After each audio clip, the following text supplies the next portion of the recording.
শুরু করিতেছি মহান আল্লাহর নামে, যিনি পরম করুণাময় এবং অত্যন্ত দয়ালু। দেশের এই পরিস্থিতিতে, বন্যা পরিস্থিতিতে আমাকে আসতেই হলো আবার ভিডিওতে। আমি সোশ্যাল মিডিয়ার মাধ্যমে যেভাবে দেখলাম যে এত পানি, বিশেষ করে আমি আমাদের এলাকায় দেখলাম যে 93 সালের পরে হবিগঞ্জে এত পানি খোয়াই নদীর উপরে কখনো হয়নি।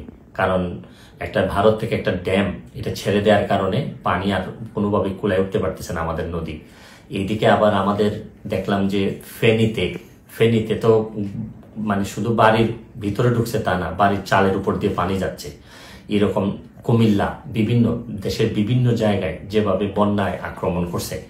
আমি যেহেতু বন্যা নিয়ে কাজ করছি, আমার কাছে মনে হয়েছে যে এই বন্যার সময় আমার একটা অধিকার আছে যে আপনাদের সবাইকে একটা আহ্বান করার, যে যে এলাকায় কৃতি সন্তান আছেন তারা নিজেরা একটু ঝাঁপিয়ে পড়েন মানুষের।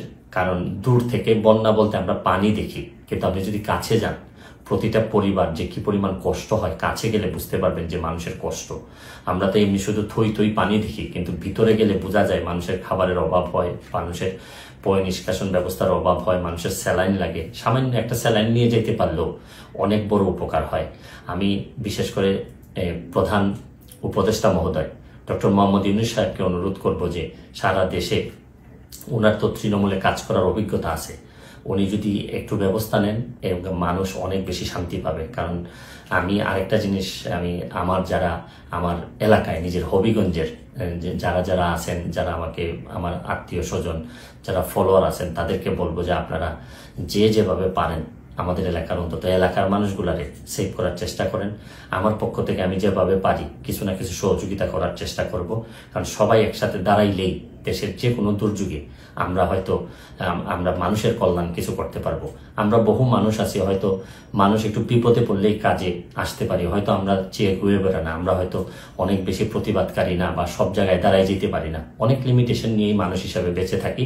তারপর চেষ্টা করেন যে সবাই মিলে অন্তত বন্যা দুর্গতরে সবকিছুর ঊর্ধ্বে উঠে বন্যা যারা দুর্গত তাদের পাশে দাঁড়াবেন, এইটুকু আমার আপনাদের কাছে আহ্বান, আপনাদের কাছে চাওয়া।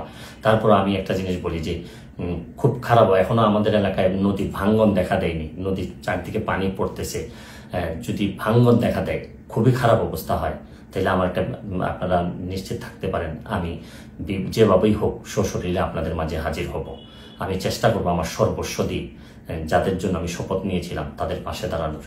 ভালো থাকবেন, সুস্থ থাকবেন।